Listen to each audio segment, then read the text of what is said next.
You must be born again. That was a statement that Jesus made to a religious leader who was extremely religious, and everybody thought that that was the way to enter into the kingdom of God or heaven. He was perplexed at Jesus' statement, didn't understand what Jesus meant by you must be born again. Today, we're going to take a look at what it means to be born again.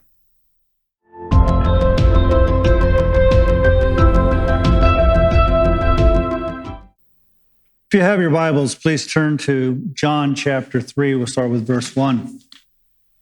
Now, the context is, as we took a look last time, Jesus had entered into Jerusalem to celebrate the Passover.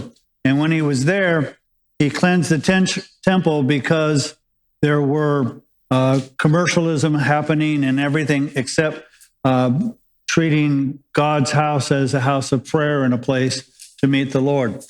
And in this context, we come to chapter 3, verse 1. And it says this, and now there was a man of the Pharisees named Nicodemus, a ruler of the Jews. Now, the Pharisees were the epitome of religion when it came to the Jews. They were the leaders. They were those who people would aspire to be like because they were following the law, they were teachers of the law, and they were the rulers. They were made up of the Sanhedrin. And the Pharisees and the Sadducees were together and part of the Sanhedrin, but the Pharisees were the more conservative of the two groups. And so we have this man who was a Pharisee, whose name Nicodemus, comes to see Jesus. What's interesting is that the Pharisees were openly hostile and opposing Jesus. And yet here's this one who comes to meet him. And this man came to Jesus by night. So there's some questions of whether he did so because he didn't want the other Pharisees to be aware of it, or other situations, or the schedules of Jesus and him were so busy that that's the only time they could meet. But however, they meet at night. And Nicodemus says, Rabbi.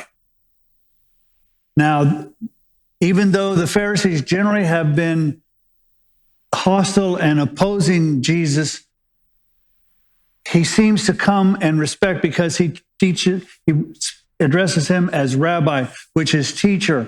And Jesus didn't come from any rabbinical forms that they would have appreciated or assumed, but he gives him that name, Rabbi, teacher, showing him some respect. So at least at this point, he's not like the other Pharisees who are so opposed to him. It says, we know that you have come from God as a teacher, for no one can do these signs that you do unless God is with him. Now, he says these things and he's being generous, if you will, to the sense that he has treated Jesus with respect, but he's misunderstood who Jesus is. He says that we understand that you come from God because no one can do the signs you do unless God is with him. The mistake he made is not God is with him, he is God. That's a significant difference. And a lot of people, even today, will say, well, Jesus was a good teacher, and he was this, and he was that. No. His claim and his statement and his proof and his veracity and authenticity is he is the Son of God. And so Nicodemus, while giving him a lot more respect, if you will, than the other Pharisees, he still misunderstands exactly who Jesus is.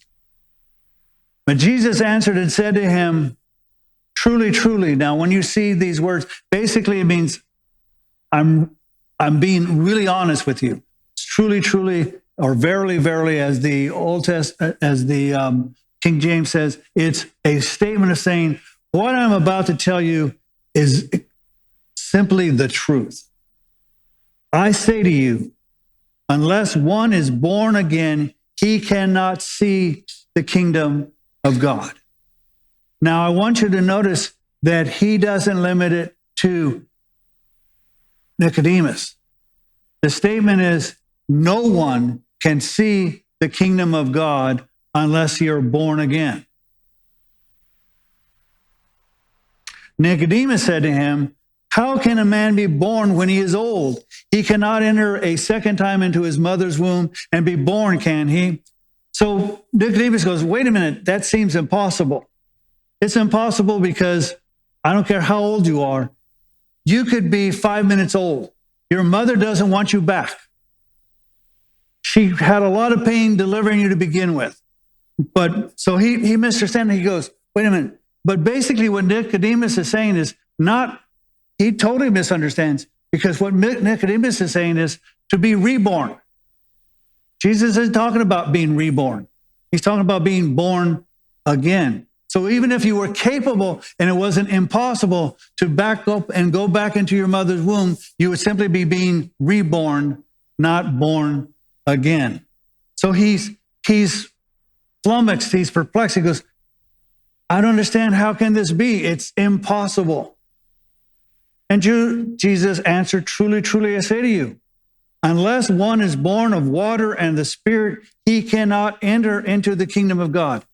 Jesus doubles down. He doesn't back up and say, okay, well, if you don't understand, I'll explain it. And he goes, no, you must be born again. And not only can you not see the kingdom of heaven, you can't even enter into the kingdom of heaven.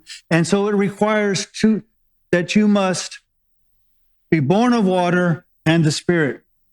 Now, when it comes to the Spirit, most people understand what that is. That's the Spirit of God and whatever.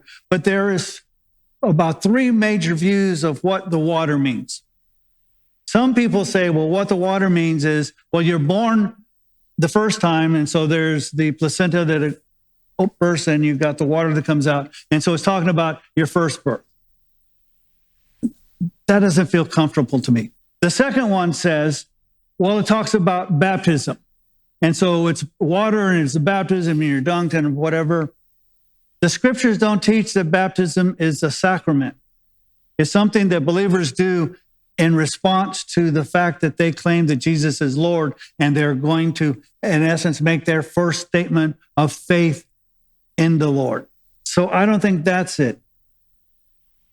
The third is, well, water is simply a repetition of spirit. So water means spirit, and the Spirit means spirit, and so it's spirit, spirit. That doesn't feel right to me either. So I have a solution that you can take my solution and $5 and go buy a coffee at Starbucks. Okay. I have found when you have difficulty understanding a particular passage, wait a little bit. So for instance, I remember Jesus gave a parable about the sower and the seeds. And I read commentaries about what Jesus meant by that. But if you waited another chapter, Jesus would tell you what he meant. The next chapter, when Jesus is talking to the lady at the well, he says, if you knew who you were talking to, you would ask him to give you living water. I believe what Jesus is talking about is the fact that Jesus, through who he is and your faith in him, gives you that living water, and then the Spirit united confirms your new birth. And so this to me is more satisfying. You may disagree. You have the right to be wrong. It's okay. But that's my, so I have 4 solutions. I'm not happy with the 3. I like mine better. You can like whichever you like. But Jesus is definitely saying, you must be born again. And he's telling this to a person who is religious. Everybody thinks if this guy can't make it to heaven, no one can make it to heaven. And later Jesus will say, unless your righteousness exceeds the Pharisees, you can't do this. And so Jesus is saying, I don't care how religious you are. I don't care what standards and what people think you are.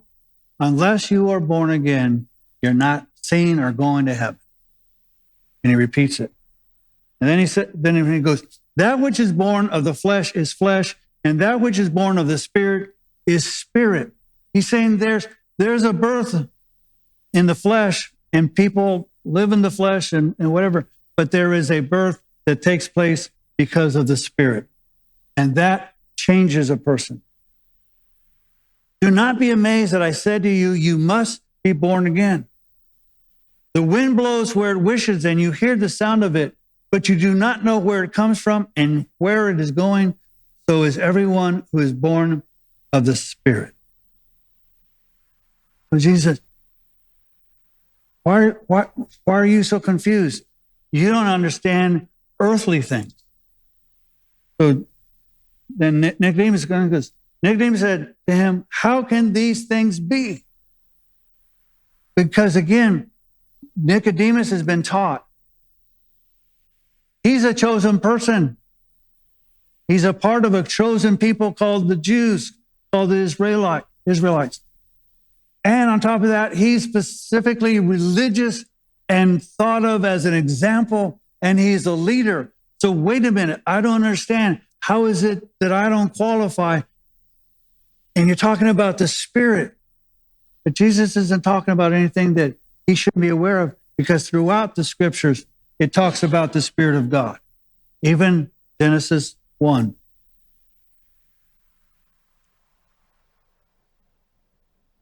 And Jesus answered and said to him, are you the teacher of Israel and do not understand these things? Going, wait a minute. You claim to be able to teach Israel about the scriptures, and you can't understand what I'm teaching you, what I'm saying to you.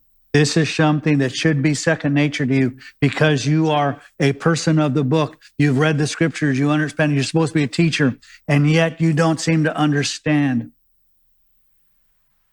Truly, truly, again, I'm speaking the truth. I say to you, we speak of what we know and testify of what we have seen, and you do not accept our testimony. He's saying, I'm speaking to you as one who knows what I'm talking about. It's not theology. It's not philosophy. It's not speculation. It's not hopeful. I know what I'm talking about. How is it that I know what I'm talking about? If I told you earthly things about the wind and where it goes, and you do not believe, how will you believe if I tell you heavenly things? No one has ascended into heaven, but he who descended from heaven, the Son of Man. He's saying, I know because I was there. And I know what the restrictions are because the Father sent me to open up heaven for y'all if you become born again. Now, I want to share something that I want you to think about, because I know what I'm going to say is going to upset many of the theologians who determine how you get saved. But I just want you to think about it. I want you to consider it. And then I want you to investigate the scriptures to see if I'm a heretic or I'm right. I think the, if you will, analogy of that you must be born again is dead on. And I'll tell you why. Jesus says, you're born of the flesh and you're born of the Spirit. Let's talk about being born of the flesh. You weren't there when your mother and father fell in love. You didn't give them permission. You weren't there when they, and I'm going to try to keep this G or PG, but you weren't there when they got together and each contributed something from their body and it united and it ultimately would become you. You didn't say, I consent to that, I want that, I'm going to be that. Those two cells just merged. You didn't even say, I'm going to grow. Because the code in your DNA started to develop cells and more cells and more cells, and some of those cells became bone and skin and organs like eyes and lungs and ears and all these different things. And you had fingers and noses and all of these happened not because you willed it, but because the code in your cells said to replicate and become a baby. And then when you got to that point where you had matured, and some of you were born a little early, and some of you were born a little late. Some of you were born about a decade or so ago, and some of you were born about 8 decades or more ago. On that birthday, you didn't choose it. See, I was supposed to be born June 30th. I was born July 27th, so I was almost a month later. But even I didn't choose my birthday. My mom pushed me out. It was her body who determined it was time for me to leave. And if you had a normal birth, it was your mother who decided in her body it was time for you to leave, and she pushed you out. You didn't crawl out. You didn't move out. She pushed you out. And if there was some difficulty in the delivery, a doctor came and did what we call a cesarean section and cut your mother open, and he took you out.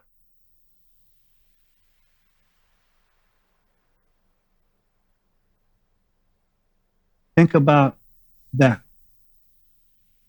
And think about how much control you have over being born again.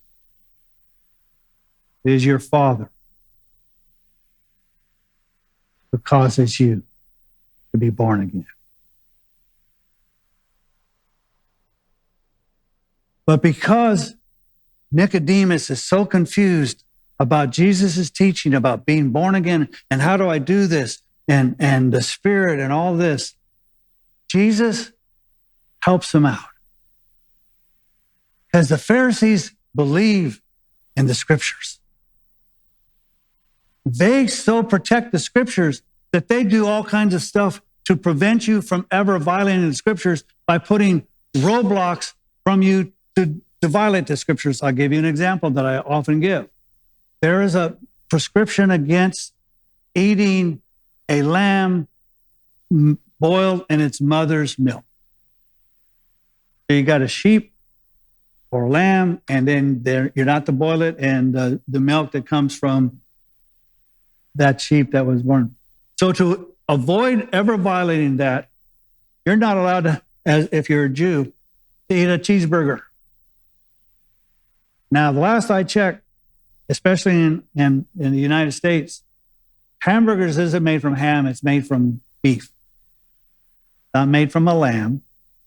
And the cheese that comes on doesn't come from a goat or a lamb, it comes from a cow. And the dairy cows are different than the beef cow. So there's no chance that you're going to boil a baby calf in its mother's milk because they're two separate types of things. So they don't want you to violate the Scripture. So they put all these hedges around it. So Jesus goes, okay, you've blown it. You don't understand. So I'm going to reference a Scripture that takes place in Numbers, a part of the Pentateuch, a part of the Scriptures that even the Sadducees would acknowledge as controlling. And he says this, as Moses lifted up the serpent in the wilderness, even so must the Son of Man be lifted up, so that whoever believes will in him have eternal life. He says, there is an example in the Old Testament, and I'm going to go there quickly so that for those of you who don't recall Numbers or you haven't read it because you started out trying to read Numbers, and it was a whole bunch about Numbers, and you got bored. There's some really great stories in Numbers. So I encourage you, if you started in it, you start, I don't care if there's 357 people from Gad, whiz by that and get to the great stories. And so in Numbers chapter 21, starting with verse 6, it says, the Lord sent fiery serpents among the people, and they bit the people so that many of the people of Israel died. Now, the reason that the Lord sent fiery serpents among the people is because the people did what the peoples always did of Israel. they griped and complained and bite back, and they complained about Moses, and they complained about God, and they complained and complained and complained. And it sounds like people today. And so God had had enough of it. So he sent serpents, and they started biting people. And serpents who bite people usually infect them with poison. And if you get poisoned, you're going to die. And so that's what happens. So the people came to Moses and said, we have sinned. So they acknowledge it. And again, notice, we have sinned. It's not we made a mistake. We sinned. We spoke against God. We spoke against Moses. We have sinned because we have spoken against the Lord and you. Now, this shows great mercy. Because most of us, if people sinned against you, you made your bed, lie in it. But they're coming to Moses and say, well, we spoke against God and we spoke against you, but we want you to intercede for us. Intercede with the Lord that he may remove the serpents from us. So they're asking Moses, intercede. We don't want these serpents. We're tired of painfully dying and all these things happening. And Moses interceded for the people. Then the Lord said to Moses, make a fiery serpent and set it on a standard, and it shall come about that everyone who is bitten, when he looks at it, he will live. Now this symbol, if you want to know what it looks like, take a look at the medical profession. That's their symbol, which I find interesting because they always talk about science. This is talking about faith. Because looking at a snake on a pole, unless God said so, sounds dumb. How does that remove the poison from me? But God doesn't want you to say, he goes, this is what I said. It may make no sense to you, but believe. If you believe, you will be delivered. And Moses made a bronze serpent and set it on the standard. And it came about that if a serpent bit any man, when he looked to the bronze serpent, he lived. Jesus is telling Nicodemus, this situation doesn't mean, God sent a bunch of doctors and they gave them antibiotics and they were living. No. He said, believe what God tells you. And if God tells you to look at a pole with a snake on it to live, then you look on a pole with a snake on it. Now God, through Jesus, is telling you want to live as an eternal life, then you look at the crucified Jesus. And you believe in him. And it may not make any sense. As the scriptures even say in in 1 Corinthians. This whole thing about the cross, to the Jew is a stumbling block. And to the Gentile, foolishness. And it's still to today, 2,000 years later. The Jews still have difficulty with Jesus being on a cross. And your friends and mine have difficulty understanding that it's faith that causes us to be born again. It's not turning over a new leaf. It's not becoming a better person. It's not being religious. It's not doing the right things. It's not doing more good things than bad things. It's about faith in the Lord Jesus Christ. And as Paul says, while it may be a stumbling block to them and foolishness to the Gentiles, for us, it is the power of God. And Jesus says, there's going to come a time very soon when I, as a Son of Man, will be placed on a cross and I will be lifted up. And Nicodemus is going to be there. He's going to see this very thing come to fruition. We're looking for faith. Jesus tells us where to find it. Looking at him and what his death, burial, and resurrection means. That not only do we get to see the kingdom of God, oh, how it would be worse than what Moses experienced when God said, I'll take you up to a mountain and I'll let you look at the promised land, but you're not going in. How devastating would it be to go to this mountain and see heaven and the kingdom of God and say, you can't go. But Jesus says, because of your faith in me, not only will you see it, you will enter it.